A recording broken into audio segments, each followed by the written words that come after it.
इसके पीछे क्या रीज़न है, इसके बारे में मैं आपको डिटेल्ड में समझा दूँ। कतला का जो तौर तरीका है खाने का वो क्या है कि वो सामने आता है और वो सक्शन करता है।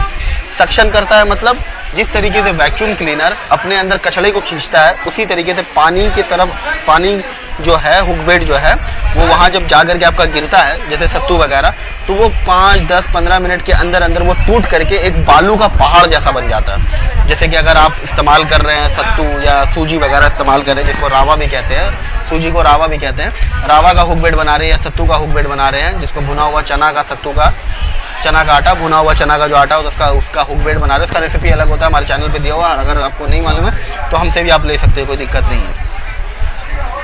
तो उसका हुक बेड बना रहे हैं, तो वो गिरने के बाद थोड़ी देर में वो टूट करके एक बालू का पहाड़ जैसा बन जाता है और उसके अंदर में कांटा रहता है। ठीक है, मछली आती है वो सक्शन करती है उस चीज़ को, वो बालू जैसा है ना जो फूड पार्टिकल्स जो है उसको सक्शन करती है।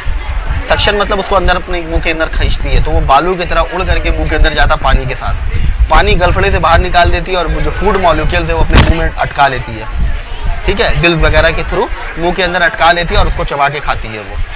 इसी प्रोसेस में जब वो टान करके जो खाती है तो उसी में क्या होता है, जब आप फीडर वगैरह भी इस्तेमाल करते हो तो वो जो बॉल जो रहता है ना, फीडर वाला बॉल पॉपअप का, वो उसके मुंह के अंदर चल जाता है। जब उसके मुंह पे अंदर कोई ऐसा हार्ड चीज उसको फील होता है ना, तो वो फिर थूकती है। वो थूकने के प्रोसेस में क्या होता है, वो कांटा गच जाता है जो पॉपअप में लगा हुआ होता है। उसी तरीके से जब बंगाली झुपी कांटा होता है उसमें भी वही होता है कि वो मुंह के अंदर टानती है, तो वो कांटा जो है ना, कांटे में से पूरा लड्डू तो पूरा बालू जैसा हो गया, वो कांटा हल्का हो गया और वो उठ करके इसके मुंह पे जाकर के लग जाता है। बहुत ही कम होता है जो कतला मुंह लगा के चबा के खाता है, नहीं तो ये सक्शन करके खाता है ज्यादातर। और ये सक्शन के वजह से ही होता है, जब आप अपना हुक बेड में एक एक कांटा में बड़ा बड़ा करके लगा के फेंकते हो ना, तो वो जो सक्शन करता है वो भारी होने की वजह से उठ करके मुंह पे नहीं जाता है। इसी की वजह होता है, यही एक सबसे बड़ा रीजन होता है जिसकी वजह से कटला लोगों को, हर लोगों को नहीं लगता है। कटला मेरे हिसाब से मैंने देखा है कि 3 चीज है जिसके बुनियाद से, जिसके वजह से आप कटला पकड़ सकते हो। एक है, या तो आप बंगला का झुपी कांटा इस्तेमाल करें, आप हमारे कैटलॉग में देखेंगे बहुत तरह का वैरायटी आपको मिल जाएगा झुपी कांटा का। या तो आप फीडर पॉपअप के साथ इस्तेमाल कर सकते हैं, फोटो आपकी स्क्रीन पे है। या तो आप, और फीडर के बारे में भी अगर मैं बोलूं तो अगर आप कटला को टारगेट कर रहे हैं तो येलो कलर का पॉपअप का इस्तेमाल करेंगे, वो आपको बेहतरीन रिजल्ट देगा। ठीक है, या तो आप सिंग शिकार का फॉल्स हुक कर सकते हैं। सिंग शिकार में जो होता है वो मछली मुंह में खाती नहीं है, कांटा मुंह में नहीं लेती है, बल्कि वो उसके ऊपर जो चारा लगा हुआ रहता है उसको खाते रहती है, या उसके इर्द गिर्द रहती है। वो जो झटका मारता है तो कांटा जाके बदन में घुस जाता है, कांटा जाके बदन में घुस जाता है, ये फॉल्स हुक कहते हैं। तो ये इस 3 तरीके को छोड़ के कोई और तरीका से आप कटला नहीं मार सकते हो कांटा में। जाल वगैरह की बात नहीं कर रहा हूँ मैं, ठीक है। तो ये 3 तरीके को छोड़ के कोई और तरीके से आप कांटा मतलब कतला नहीं मार सकते हो।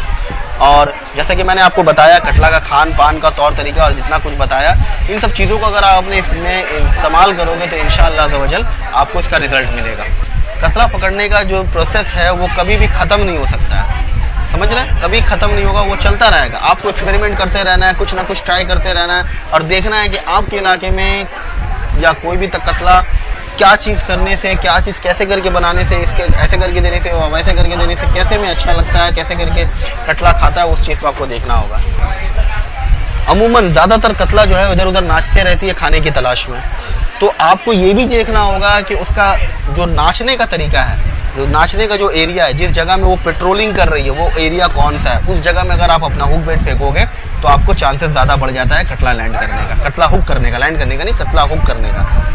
और अगर आपको नहीं समझ में आ रहा है कि वो पेट्रोलिंग एरिया कहाँ है, तो आपको ऐसा करना पड़ेगा, बहुत जगहों में देखा जाता है कि एक ही जगह में वो तकरीबन 10 किलो 15 किलो आटा या फिर उसका जो फूड है वो फेंकते जा रहे हैं 48 घंटा, कम से कम 48 घंटा पहले से, 2 दिन से फेंकते हैं, फिर तीसरा दिन जाकर के बैठ जाते हैं। या फिर अगर हमारे बंगाल के बारे में मैं बताऊं तो हमारे यहाँ जो मसाला वगैरह मिलता है उसको चराई कर दियो, चराई करने के बाद वो आधा घंटा 1 घंटा 2 घंटा के अंदर अंदर वहाँ पर मछली जमा हो जाती है, फिर आप अपना हुक बेट फेंक करके उसको पकड़ सकते हो।